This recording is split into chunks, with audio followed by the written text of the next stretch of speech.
Hi, I'm Anna Marie Cox, and what if the person who abducted me is me?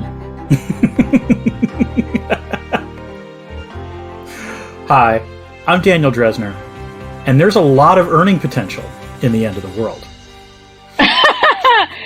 Yes, okay, this is Space the Nation, and we are doing a special episode, kind of freeform, because due to some significant technical difficulties, Which we'll explain in a second. None of which were my fault, by the way. None of which were my fault. Okay, wait a minute. Like, I can't... Wow, you are throwing the cat under the bus here. I'm just going to be very clear what you're doing. Just metaphorically. Yes. Only metaphorically. But you're contemplating doing it literally, but no, you're not. But yes. Yeah. So we had some numerous technical difficulties over the past couple weeks, so I haven't been able to post a new episode. We do have content kind of waiting to be born. Yes. And we wanted to do something for y'all. So, here at Space the Nation, Northeastern Regional HQs, because I'm in Connecticut, within shouting distance of Dan. And I am in Massachusetts, and you would think that this would be an opportunity for the two of us to get together, except unfortunately my daughter is in town, so it's a little difficult to leave, and also there are wedding anniversaries that are kind of important. Which you remembered. I'm really proud of you. Like when we were first making plans to do this, you were like, sure, we can get together anytime. And then you followed up, and you're like, well, actually, turns out... It would be bad the anniversary if we did it on this day. Of one of the most important days of my life. So I should probably stick around. And to commemorate one of the happiest days of my life. So yes. And I am up here visiting my family, and I don't get to see them that often. So it's good that we got to take an hour out of our days, which is nice, actually, even in the midst of a family celebration, to like take a little time, do something for yourself. I actually just finished helping to garden. So. Wow. Yeah. Nice. I know. Okay. So we're going to talk about a few different things. Dan finally caught up with Three Body Problem after I pestered him for a little while about it, because I really hated it, and I wanted to talk about it when I was in the middle of hate watching it. But it took you a little while to come up with it. So we're going to cover Three Body Problem, and then maybe a little bit of Fallout, a little bit of Dark Matter, and then we have some questions from the Discord. Is there anything else on our agenda, Dan? No, I think that's it. Other than to say, Molly. We have to talk about the Molly. We're going to close with the discussion trial. of Molly's jurisprudence, which is appropriate. So first, we should actually explain a little more detail why we've had technical difficulties. Oh, right. Yes. So our patrons and anyone always else. Fascinating for everyone, for somebody to talk through their technical difficulties. Let's go inside the podcast, Anna. What's really been going on? Honestly, it's pretty mundane. It's two things. First, as it turns out, my routers were ancient, so I had to replace them. You had somebody look at it. No, I've replaced the routers. Yes, so we now have. Okay. So hopefully this works out. Mystery solved. Well. Yes. As it turned out, we discovered that it was the fault of the routers. Well, you knew this because the last time we recorded, I was doing it from my office, and it was fine then. So that was clearly a suggestion that it was not the computer, but rather the Wi-Fi. We took a scientific approach. We eliminated a lot of variables. We did. And then that's on my end. On Anna's end, or rather, should I say on Molly's end, the cat decided once again to take a corner out of your computer. Is that correct? Yeah, well, I mean, it's not like people might say the cat bit the laptop screen and broke it. People think as though there was like a cartoonish cat mouth shaped, missing piece of the laptop screen. But really what it is there's like a divot, like a couple of little divots in the screen. Enough to screw everything up. And it's the second time she's done it. Yep, I remember the first time. Yeah. And it turns out this is a fairly common occurrence. It's indeed happened to people more than once. I'm not an outlier in that it happening more than once. But the funny part is that I took it to the Apple store and I was telling the guy about it. And he's like, yeah, we see that a lot. And I said, is there any way to keep it from happening? And he goes, I don't know, don't have a cat. Which that is a solution. I mean, that it's a final solution, but a solution. But we've talked about, we perhaps will go more into the, upcoming trial, because the problem here is Molly is a repeat offender. I let her go with a warning the first time. That was your mistake. And she does it. She's malicious. It is cat slaughter of. This is not a computer crime of passion. This is a premeditated assault on a digital She device. knows what she's doing. Yeah. She has a very, like, her intent is clear in her eyes. She wants mom's attention. Yes. Okay, we're going to deal with that later. We'll have to deal with that towards the end of the podcast. We should actually segue into what we talk about, which is sci-fi and poli-sci, for those who have actually heard our podcast before. Like in the best talk shows, saving the best sort of portion for last so people sit through the entire thing. Oh, yeah. We know people are going to be scrolling. What's going to happen to Molly? What is happening to Molly? What is getting... Yes. And it'd be weird if this was the first episode that someone listened to, but for those who don't know, this is Molly Murderkitten that we're talking about. So she has a rap sheet. She is beautiful. She is smart. She is a huge personality, and she's a problem. Okay, science fiction and politics. Let's talk about what do you want to cover first, Dan? Let's talk about Three Body Problem. So we're talking specifically about the Netflix adaptation of the Cixin Liu novel, which we actually did cover in our first season of Space the Nation. This was sort of a big budget production in which the Benioff and Weiss, the Game of Thrones bros, took this, adapted it to a Netflix, 8 episodes, with a, pretty impressive cast as these things go. And budget and special effects. Except for, there were some times when the special effects were not so special, and I did laugh aloud. Ooh, I want to hear about this. And I will say, to be fair, neither of us was crazy about the original source material. We thought it was interesting, but there was not, how to put this? This actually was something where you would have thought an adaptation really legitimately had promise, in the sense that the source material had a great premise, but cardboard thin characters. And that's something where an adaptation can legitimately add something, right? Like you can create something different and new. And how to put this, my primary takeaway, and I'm going to let you rant in a second, Anna, was that I liked all the characters over the age of 50. They were interesting. I'm not kidding about this. This actually was my takeaway. So Rosalind Chow, who plays the older, Wei Jingjie, is compelling, and I'm just happy she's got she's been a veteran character actor. Good for her. Liam Cunningham is the sort of head of the Onion Knight. Just fantastic. Benedict Wong as essentially. Oh, loved him. He was great. Yeah. All three of them. More of him. Yes. Why is he not that's a huge character in the book. Why not? All three of them brought their A game. They were fantastic. The problem was no one else was interesting. I agree. The girl, so I've probably forgotten everybody's name, so you're going to have to help me. But the girl who played the cult member, I think, of the young people. Yes, she was the sort of the assassin, the one who kept. Yeah. I thought of the younger characters, she was the most interesting. Mm-hmm. And then also Jonathan Pryce. Oh, right. But again, that confirms my over 50 point. Yes, he was. He was good. But why did they make it the Oxford Brat Pack as the main characters? That was kind of mystifying to me. It's this group of I guess they're supposed to be hot, literally hot young scientists, and that's just not in the book. Okay, so at all. This is where I will give Benioff and Weiss some latitude. First of all, they did the right thing, because if you recall, almost all of the book takes place in China.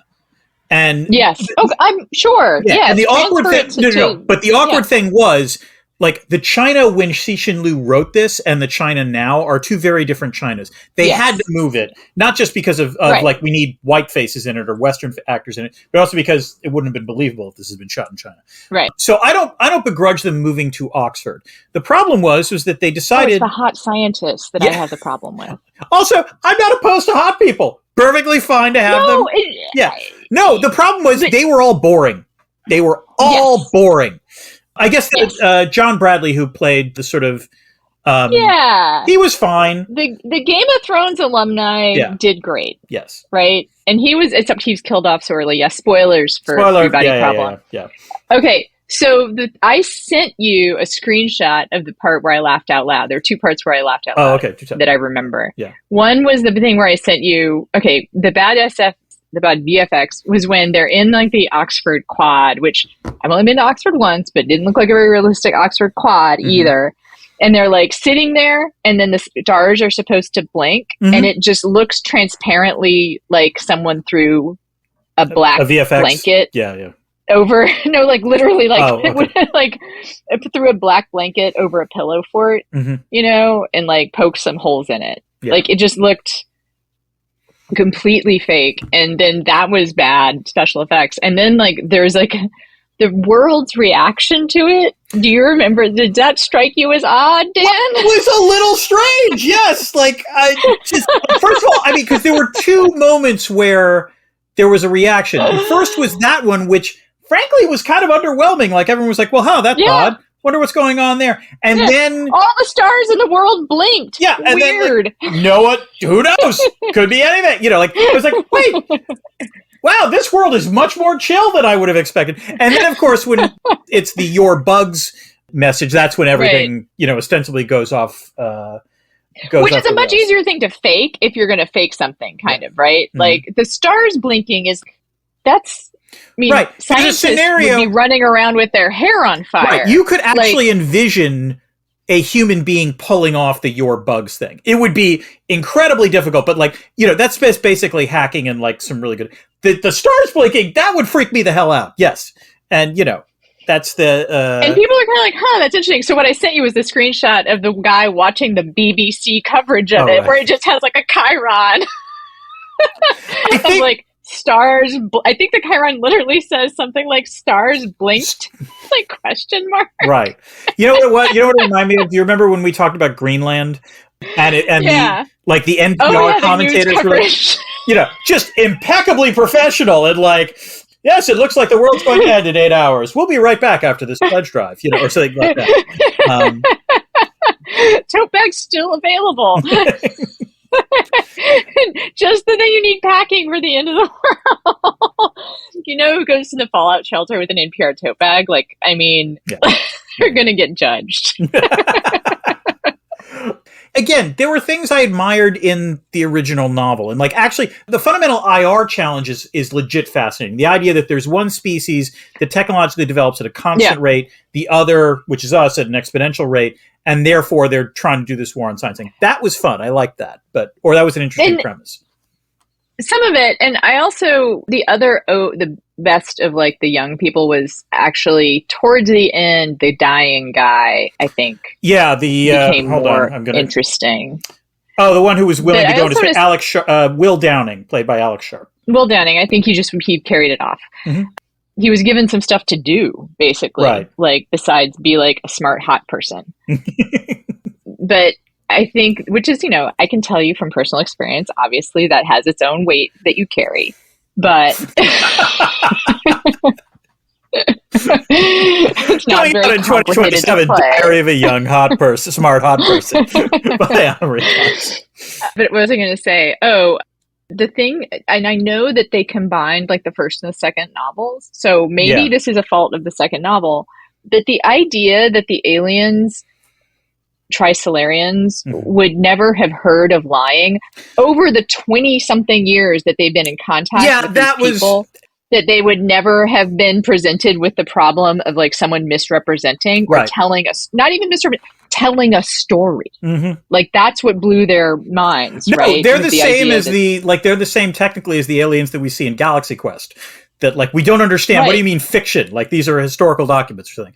The one thing it was sort of absurd that they sort of just stumble onto this accidentally after, as you say, after, not 20 years, but 40 years of this. 40, yes. 40 years of this. Like, that's faintly ridiculous. He's been reading to them fairy tales. Yeah, like none what did they think the fairy tales were all real? Like the Three Little Pigs? Like they were like, wow, you have actually, okay, that would have been legit funny if he had told them the Three Little Pigs story, and then like the Sophons go to work, and it turns out massive pig population death. Like in other words, they interpret the fairy tales as actually true, and so like they kill all the wolves and they kill all the pigs, because like they conceive of them as threats. That would actually have been hysterical. I will say the IR problem, although the idea that they can't lie exculpates them from this, was the notion that if you're a Trisolarian, you don't say, if you're about to invade a country or a planet in 200 years, you don't say, by the way, we're going to invade you in 200 years. You're bugs. We don't think of you as, actually human. or actual sentient. Actual sentient beings worthy of life.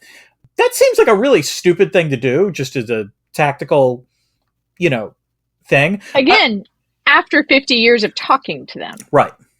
It's a very strange, like, the IR problem that they set up is interesting, right? Like, we agree with this. And also, I think that the best quality parts of both the book and the series are the things that are set in Maoist, cultural revolution. Oh, yeah. Again, China. That opening scene is just... all the stuff with her... Yeah. In the observatory telescope, the observatory and stuff, like, all of that is really good. But and the way it sets up, like, her, like, that actress is good too. Like, her disillusionment with humanity, her disillusionment with humanity, and the problem presented of, if you communicate back, we will come and kill you. Right. And she's like, okay. I mean, that would be a great short story, right? Like, that's sort of like what that. And that's a brilliant idea. And then I think the whole problem with the book and the series is, like, then where do you go from there? I think it got renewed, and I don't know if I even care anymore. I don't even know if I can watch another season, because it was kind of fun to hate watch it because it was so ridiculous. And I mean, Jonathan Pryce was great while he lasted, and Liam Cunningham is having such a good time. No, Liam Cunningham, like Jonathan Pryce was fine. Liam Cunningham and Benedict Wong were like, I hope they're cryogenically preserved and we see them in the sequel. Or in the next season. Yeah, I think Liam Cunningham we are going to see in the sequel. He is like, like, he is cryogenically preserving himself, which I just hope he does in real life so that we get him. Yeah, no, I agree with you. In some ways, the best scene in the entire show, much like with the novel, is the first scene, which is the horrifying Maoist, sort of essentially execution, and which explains a lot of the sort of primary character. The other disturbing thing about it, and I realized this, was that you would think that if, the aliens are saying you're bugs, that would be something that would unify almost all of humanity. And yet, in the end, it turns out there's still humans who are like, no, we're going to ally with they were called something else, the Tanshi, I think, or the Trisolarians. They're Trisolarians in the book. They're not, it's not what they're called in the... But the important thing is... Yeah. In 2024, unfortunately, I can entirely believe that there will be some sect of humans that will back anything. And that's a depressing realization. Yeah, that I can't remember how much we talked about that when we first talked about it, and it, unfortunately, I do believe that part of it. I do believe that there would be co-conspirators to the aliens that want to kill us all. I mean, there always are people that think that they can suck up hard enough to the enemy to, like, be spared, right? Yeah. Do you have anything else to say about it besides? Nope. Okay. What's next? Next is Fallout. This was the Amazon Prime adaptation of the video game by, I believe, Jonathan Nolan is the sort of the chief adapter. Brother. Yes. The other brother of Westworld. Christopher Nolan, yes. And yeah, I think they collaborated on Westworld. Also, again, great cast. Ella Purnell, Walton Goggins. What's his face that has the profile in the Time today? His name is... Michael Emerson. Oh, Michael Emerson. Yeah. Michael Emerson. Yes, Michael Emerson. Okay. And also a bevy of cameos, which I found wonderful, including, did you notice Eric Estrada was in this? No. Eric Estrada was in this. Well, I only watched the first 3 episodes. Oh, okay. All right. I think he might have been the 4th or 5th episode. But live this way. I mean this sincerely. Eric Estrada gave a great performance. It was not Eric Estrada. I didn't realize who it was until I paused. And, like, how Prime will tell you who the actors are appearing in the scene. And I paused it for a different, an unrelated reason. I thought, holy shit, is that Eric Estrada? He was great. He plays an older guy, like, does it really well. I don't know why it wasn't that I gave up on it, but you know what it was? I was watching it, and then I had to stop watching it for some reason. And then I was like, do I really want to go back? I don't really want to go back. I am not curious about what happens in this world. And also Michael Emerson was killed, and I do really like him. And there's a profile of him in the Times today. He seems like a really cool guy. I want to add, we were giving props to that woman from Planet of the Apes for being, like, such a longtime character actor, Karen Conover. Yeah. Michael Emerson didn't really make it in professional acting till he was, like, in his late 30s or 40s. He wanted to be an actor, moved to New York, didn't really make it, and went to Parsons School of Art. Oh, wow. And became an illustrator. And then got married, moved to Florida, did regional theater. for a while. And, now he's had this great career and is just really wonderful in everything that he does, although he does have a little bit of a typecast. I liked him in Fallout because he wasn't a bad guy. He was just kind of weird. Yes, you didn't know. Well, you didn't know if he was a bad guy or not, but then it turns out, yes, he was reasonably good. Yes. So I liked him in that, and also the reason there's a profile of him is he's in the series Evil, which I recommend, and has really no IR in it, so we probably don't have an excuse to watch it. But I really love that. It has Michael Coulter in it. Yes, who huge fan of. Yes. Yeah. So I did watch the whole season, and there are some lovely touches in it. But I'm going to preface this by saying the following: neither of us are gamers. I have never played Fallout. Right. There is a decided lore to Fallout that they are very closely hewing to. My understanding is in this show, and there's a lot of Easter eggs, in there on that point. I guess as someone who has not played Fallout, there were moments that I found genuinely entertaining, and I will watch Ella Purnell and Walton Goggins, do their thing no matter what. That said, given the very wackadoodle premise that it had, what was striking to me was how utterly fucking predictable everything was. I was not surprised in the slightest by any of the plot reveals. Let me put it this way: is there capitalism? Is there a critique of capitalism in this show? Yes. And it's taking the mallet and banging you over the head with that critique, particularly in the final episode, which is where my opening quote came from, actually. And it's just incredibly boring. I'm sorry, that's the way I would put it. It just. I find we both, I think we were going to do Squid Game and then decided not to because that kind of clumsy critique of capitalism is not interesting to me, and definitely not interesting to you. Yeah. And I find it sort of insincere. Yes. When it's that ham-fisted. Exactly. If it's not a thoughtful critique, if it's just rich people are bad and consumerism makes us automatons or whatever, well, yeah, but what do you now what? Yeah. The only the one weird I did the vault culture. That was kind of intriguing. And also I will say the one thing that was legitimately weird, and I don't know if I assume this wasn't a feature of the video game, but this odd thing where Ella Purnell's character is just kind of wants to have sex at random moments. And which is, again, nothing I'm generally opposed to, but it's never really explained. It's a weird sort of thing. And then there's the fooling around with your cousins. Right. Reference. That actually was legitimately interesting. I was kind of okay, where are they going with that? I kind of got that. I mean, you're solving a problem. Right. Right. And also, which is teenagers are horny. Yes. And cousins, FDR said, it's okay. Rudy Giuliani, it's clearly it's not technically gross. Yeah. It's just kind of meh, but I think that solves a problem for horny teenagers in a vault. Mm-hmm. So fine, cool. It's not across the line. It's right up to a line. Right. But see, also that means that she's not horny from not having sex for all these years. Right. She's, to be fair, maybe it's because she's had sex and likes it, or although. And it was a really hot upper dweller that she. Oh, that's true. Yes, in the pilot scene, in the pilot episode, you're right. Yes. He was very cute. It was an intriguing. That was one twist I kind of didn't see coming. Correct. It was a little suspicious. No, that was. They set it up a little bit, but that twist was pretty good. But then, I just wasn't curious about that world, and it felt like I knew that. There's a strange thing that happens, and Marvel's been really good about not doing this, which is when you realize as a viewer not familiar with the source material that some people are getting a whole other level of enjoyment from what you're watching.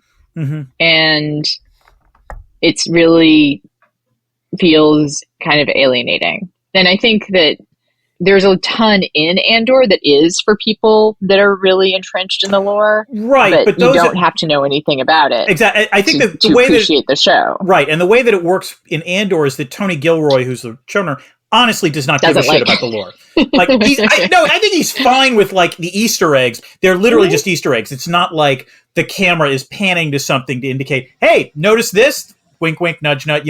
It's much more subtle than that. So I think he's fine having that stuff in, and it probably saves him some grief.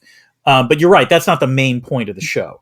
So Yeah. yeah, I guess, I do think it got reasonably well reviewed, and I'm a little surprised by that.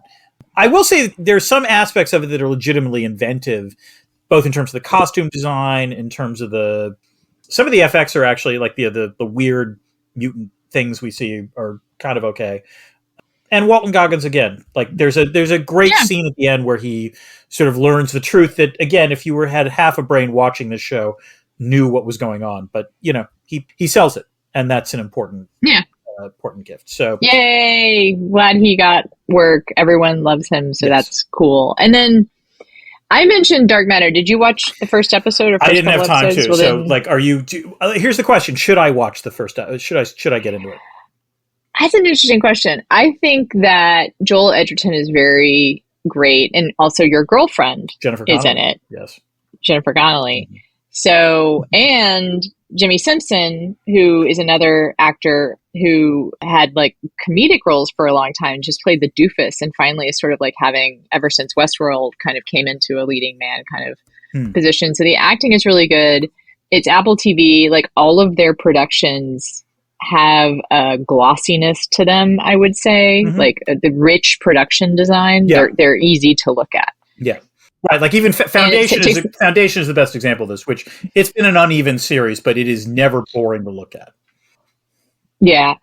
And the one problem I have with it is, it's no spoiler whatsoever, is it takes this physicist who's the main character an awful long time. It's as though he's never seen any science fiction at all himself his entire life. I mean, I would say that this is a problem. It takes him a really long time to come up with the idea that perhaps he is in an alternate universe. But this is let me ask you a slightly more serious question about this, which is, this is actually almost an inherent problem in a lot of sci-fi at this point, which is there's enough of a sci-fi canon so that very often one of the problems in sci-fi is that a protagonist is confronted with something or a dilemma, which anyone who has ingested just a little bit of sci-fi is fully aware of what the dynamic is. This is a real problem with zombie films, for example. Yeah. Like anytime you introduce zombies, basically the film automatically has to make a choice, or the novel, whatever, has to make a choice. Are we pretending that no one knows what a zombie is or not? And depending upon which way you go, it can wind up being very... There's been a lot of like crap in which it's just sort of assumed, oh, no one knows what a zombie is, so we'll just go with that, and it's not terribly believable. Well, in this one, it's particularly bad because it turns out this scientist had in his... I think they're all graduate students from UFC, by the way. Yeah. In his graduate student days, had tried to create a Schrodinger's box for a single atom. He wanted to create a superposition device for a single atom. So he was interested in the idea of superpositioning, allowing for the creation of like some kind of presence in multiple realities, right? Like for a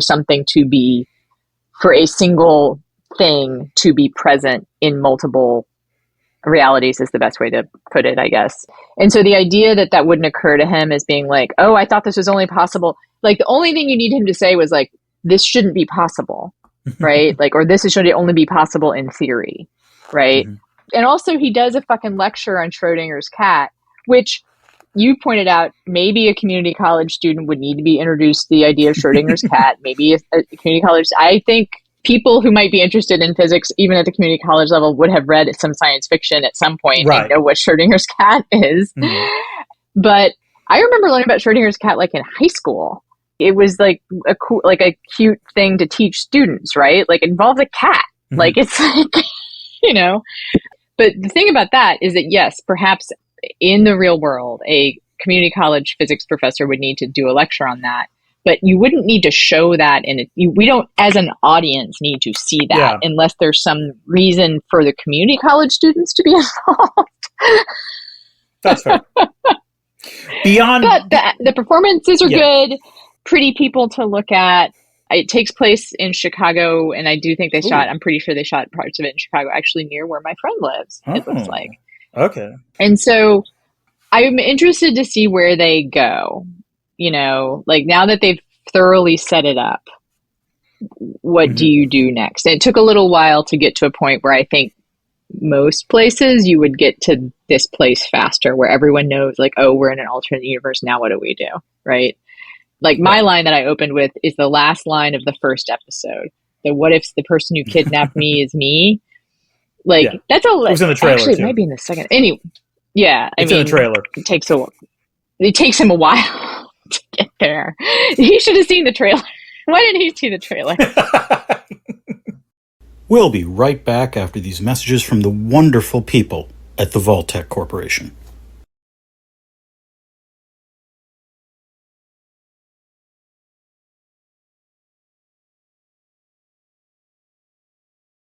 Okay. All right. So we went through our short list of things we want to talk about. We do have questions from the Discord. Yes. So.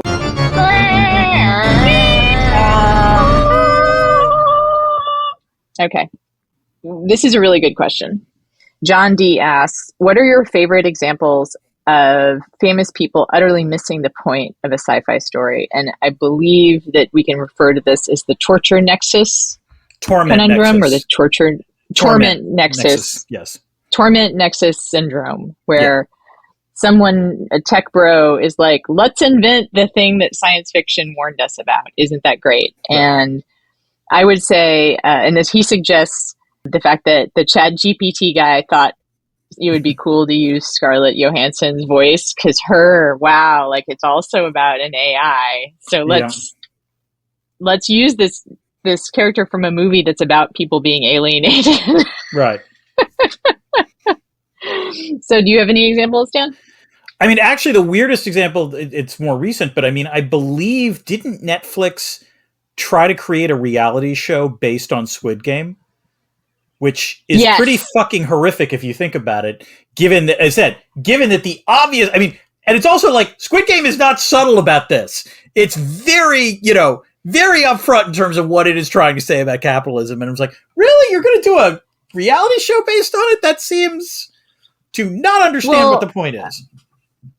Well, also, I think you could, you could say just the entire genre of reality TV. If you showed it to the science fiction writers of the 1950s, they would be like, "This is what we warned you about." Yes.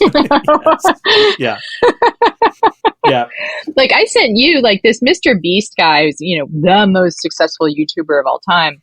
Like I don't know a ton about him, but one of the things he did was like, he got someone from every age, like 1 to 100, and like gave them tasks to do to like figure out what the best age is or something. And there was like some huge prize. And like the promo I saw had like individual interviews. This always depresses the shit out of me.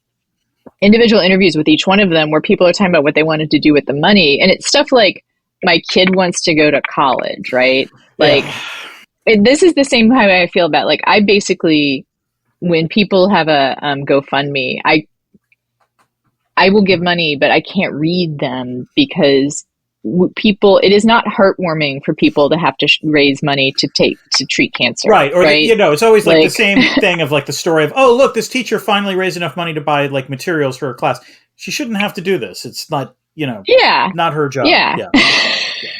What about you, Anna? So I feel like that stuff, well, that's kind of my example, I guess, is reality TV. Oh, okay. I mean, Star Wars is the best example, right? In the sense of, you mean the Reagan administration? You mean like the Strategic Defense Initiative? Yes. Okay.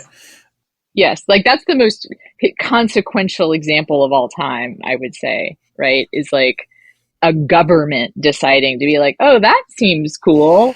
Like, I mean, the problem with Star Wars with that example is that, like, yes, Star Wars. I guess it wasn't a torment nexus. Right. This wasn't a torment nexus thing. It was also, there were actual scientists who were basically, they used Star Wars to convince Reagan. They wanted to do it anyway. What about just Elon Musk? Can we just say the entire like genre of Elon Musk is the torment nexus? Because like him implanting. Oh my God, there was a headline in the Times today, or maybe it was my Apple News app, but something like Neuralink patient upbeat. Because I guess there have been some problems, which I don't even want to know about. I do not. But the patient remains upbeat, Dan. That's the important thing. I will say, the one thing I did want to say, though, that like this can also work in reverse. There is sci-fi that has actually generated interesting policy responses, I would say. One of which is so like you, Dan. Which actually did cause, I know, I'm not kidding, like it caused the DoD to think, wait, could something like this happen? Can we make sure this doesn't happen? And so, not the worst outcome is all I'm saying. Okay, Billy West in Space asks, if you were going to cover a sci-fi B movie from the 50s, what one would you be most likely to cover? I have an answer, but it's a cheat, which is what I It actually wouldn't be wanted. Invasion of the Body Snatchers? I'd probably want to do The Day the Earth Stood Still, like from the 50s. But you know what Oh, I yeah, actually sure. legitimately want to do? I kind of want to do, this is from the 60s though. I want to do, because there's news that this might actually happen. I want to do a Okay, shocker. okay, I okay. want to do a shocker awe of Barbarella. All right, we'll talk about it. Well, I don't know if you heard this. The reason I say this, Sydney Sweeney apparently is going to remake it. So none of any of the things that you have said in the past 60 seconds surprised me. What about you? Invasion of the Body Snatchers. It's a genuinely great movie, Mm. and I talk about IR. I mean, like there is some. We could There do a is some 50s IR. month. Yeah, there's definitely there's huge amounts of IR in that. I kind of like the idea of doing like a month of 50s or something. Like that might be interesting. Yeah. Yeah. Carrie asks, best/favorite Stephen King adaptations? All right, Anna, you answer this first because like this is your wheelhouse. I've got an answer. I mean, Carrie is. So, are we going to? I can't say The Shining. It's considered the best, but we talked about it. I don't love the movie. The Yeah. story behind it. The story behind the story is upsetting to me. So, Carrie is also considered high up there. I'm not like the hugest fan of it, although it is very good. I think actually Christine might be my favorite, but I also think it's because it's probably the first Stephen King adaptation I ever saw. So people love Stand By Me. Stand By Me is great, but actually my answer is Dolores Claiborne. Oh my God, we did the book episode of that, and I so didn't like the book. I mean, maybe I could try to watch Oh, the you've book. never seen it? Okay. I've never seen it because I didn't like the book, so I wasn't interested. All I will say, so it's Jennifer Jason Leigh, Kathy Bates, Christopher Plummer, and David Strathairn.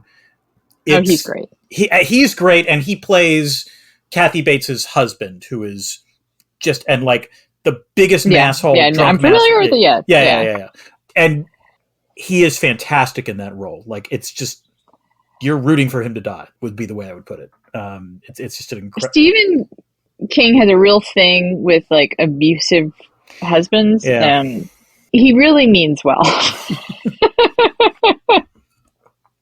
And he's gotten a little more sophisticated about it over the years. But also, it's funny how The Shining is probably his unintentional kind of psychological exploration of it. Oh yeah, not unintentional, but like his most personal exploration of it is in The Shining, and it's the best and most subtle. Whereas usually, I'm going to armchair, psychoanalyze him a little bit, but The Shining comes from his recognition of his own ugliness, right? Yeah. Like his own desire, his own anger, not desire to hit necessarily, but his own anger and how deep and real that anger was to his family. Whereas a lot of his stuff, his writing about abusive relationships, he's like taking the side of the woman, right? And that's it's great, right? But it's not quite as emotionally interesting, truthful. Real, subtle. Yeah. So, I do want to give a shout out. Like, I think the question was best and favorite, and I have to say favorite. Yeah. This is my guilty pleasure. I'm a huge fan of The Running Man. We could do that sometime. We could do The Running Man. Yes. Go ahead. No. Anything else? That was it. Anything else? All right. Yeah. Toasty Ken asks, what's a topic that you feel is undercovered by science fiction and that you'd like to see more stories about?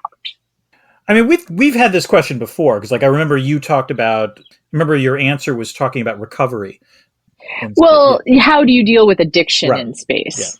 Not in space, but like, what does recovery still exist in the future? Have you solved the problem of addiction?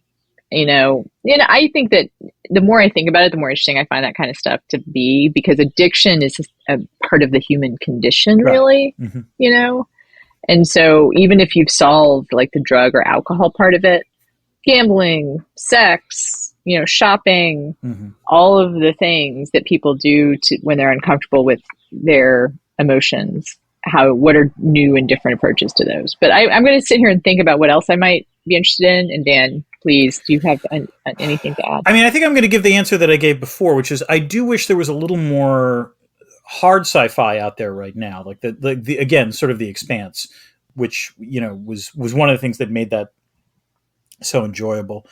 I think in terms of the politics, I think something that I think would be interesting, and I'm not sure if how well sci-fi handles this, is what happens if you introduce a legitimately radical technological innovation.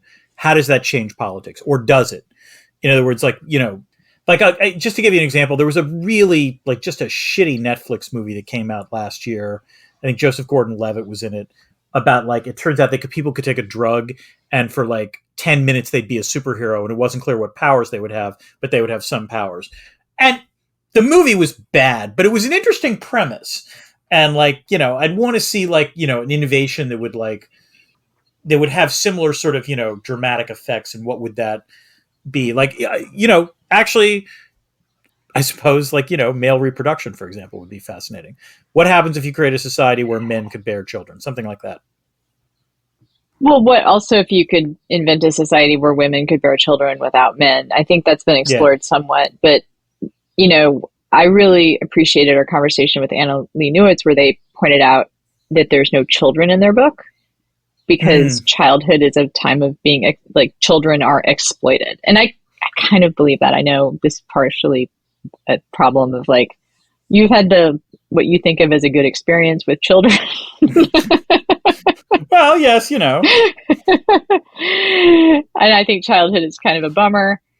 I also selfishly would say that I think I've been telling my family about how hard things have, how shitty the journalism business has been, and how I really do think if nothing changes, we are seeing a real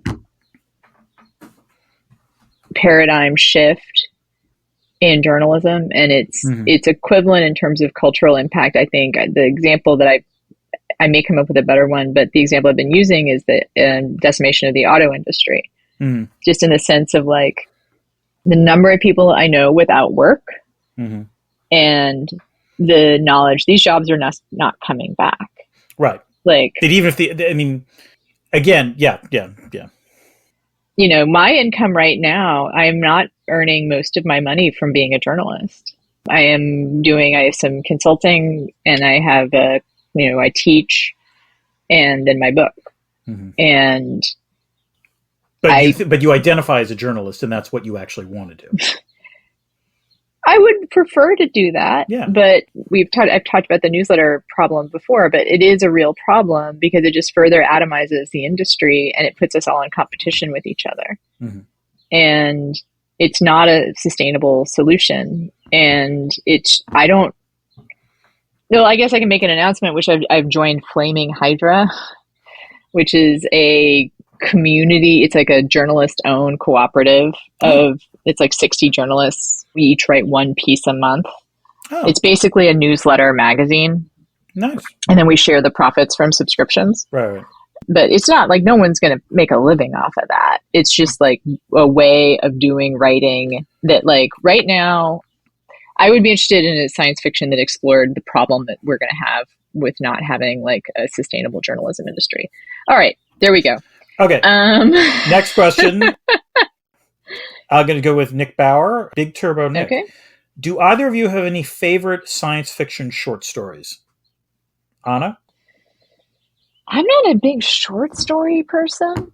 Oh. So it's hard for me to even, I know that I have read them, but it's been a while. I don't know, I guess for years, my choice about reading has just been a predilection to want to get sunk into another world. So I tend to just not read short stories. Right, but what about you, Dan? There is one that I do have because it's telling. I read this when I was in high school, and it's stuck with me ever since, which is All Summer in a Day by Ray Bradbury. Oh, yeah. I don't know if you the plot. I used to read a lot of Ray Bradbury, and if I had to say, it would probably be some Ray Bradbury story that I read when I was a kid. Yeah. If I had to pick a favorite one, but what's that one about? That one is one in which it's about a class of students who live on Venus, and the thing about the world is that essentially it's a world of constant rainstorms. The sun is only out for 2 hours once every 7 years, and there is a child. It's really about bullying, actually, is the way to put it. And I just remember being stuck by that, what happens during this 2 hours. It was striking and painful to read. But I guess it stuck with me is the way I would put it. And like all good science fiction, it's describing dynamics among humans just in a slightly different place. He recommends China Mayville. Is that how you say that name? Mayville, I think. Collection. Mayville collection. And I should perhaps, now that I've been able to work on my ability to deal with the real world in larger chunks, I should try some short stories out. I like this question from Zach. Zach, what are your favorite pieces of media that you respect but don't necessarily like? Mm-hmm. I've got an easy answer to this one, which would be 2001: A Space Odyssey. Yeah. Huh. 2001: A Space Odyssey. I agree. It's the special effects are stunning. It is hard sci-fi in a lot of ways. It's incredibly faithful to the issues of sci-fi. It has this, the ending that everyone is familiar with. It is one of the coldest movies I've ever watched, and not terrifically enjoyable. I think Kubrick. I would just say like Kubrick. Yeah. Like it's like that guy. Yeah. Yeah. Although it's funny when I first read this question, because I've been thinking about journalism so much, I was like, I don't know, the Wall Street Journal.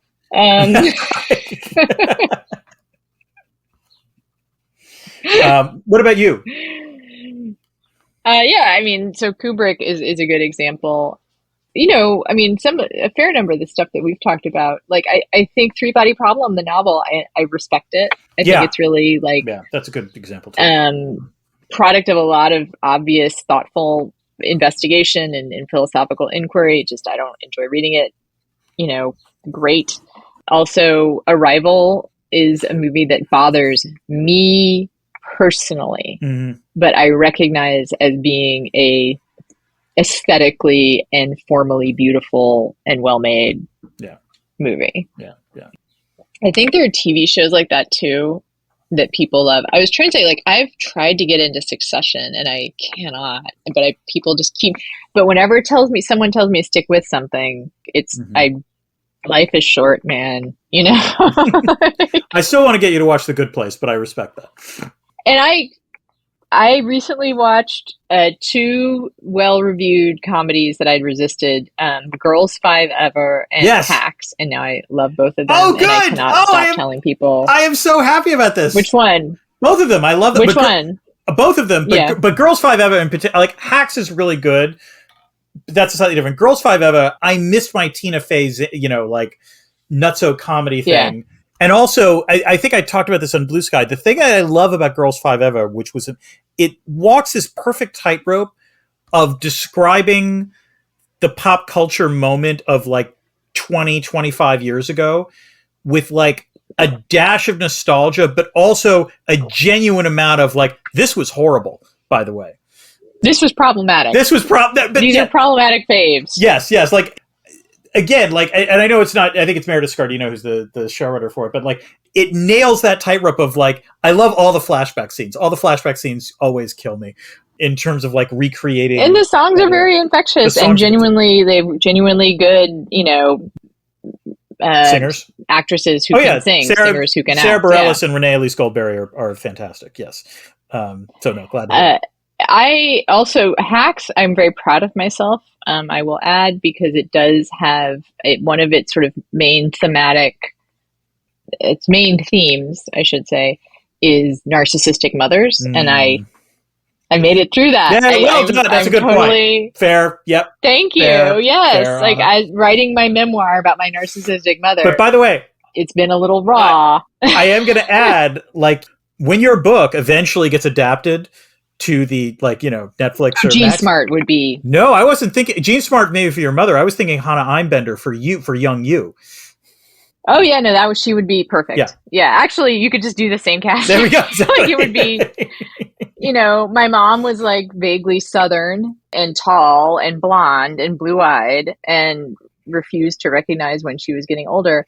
So she would also, and was a terrible mother, much like. Yep. All those things. Just a terrible mom with a actual biological daughter who wound up in recovery. So yes, there's a lot in it that echoes with me, and I still was able to watch it and laugh at it. I did not really love the last 2 episodes, but I'm looking forward to the next 2. Okay, so I think it's time to segue to the really important question, right? Which is, will Molly have a fair trial? It's a really good question. I think she might risk going for a full jury trial rather than a bench trial, because I think a jury of her peers is going to let her off. Let's be honest. Come on. They're like, you can't, that's how cats are going to roll. Unless, you never know. It could be the reverse mortal lock of Molly thinking, oh, the cats will have my back. And the cat's like, fuck you. What are you thinking about that? Like, have you met us? That's not how cats roll. Also, she could, I don't know who's going to represent. I don't know who's going to represent the prosecution. In Texas, what kind of prosecutor are you going to get? Could be overturned by the governor, for that matter, even if she is found guilty. Also could get some ginger cats on the jury, and they're notoriously dim. But are you worried that, like, the judge might be discovered to have a dogs rule, cats drool flag outside of his house? Could be a problem. The Times would report on that and do the digging to find out that there are ethics experts who find that troubling. There are ethics experts, I hear, find that problematic, Anna. That could be an issue. Raises some troubling questions. Raises some troubling questions. Yeah. Throw up your hands. What to do about it? Who knows? Nothing can be done. I will say, I do know that Molly is looking forward to getting sketched in court. You're going to buy those sketches, aren't you? And I'll buy them. Also, she plans on napping, believe it or not. Like, that's just in her to-do list, not worried about being caught sleeping during the trial. She actually thinks that works for her. And again, if she is tried by the jury of her peers, I think to not fall asleep would, in fact, impact her negatively. Exactly. No, I'm just picturing the cat jury being like, she didn't fall asleep once. She's actually worried. She must have done it. I think, that's a bad example for the rest of us. Right? How dare she act in a guilty way? We have got to punish her for this. And I think, knowing her, she is so fucking brazen. Like, she's probably going to file a suit against Apple for, like, having delicious laptops.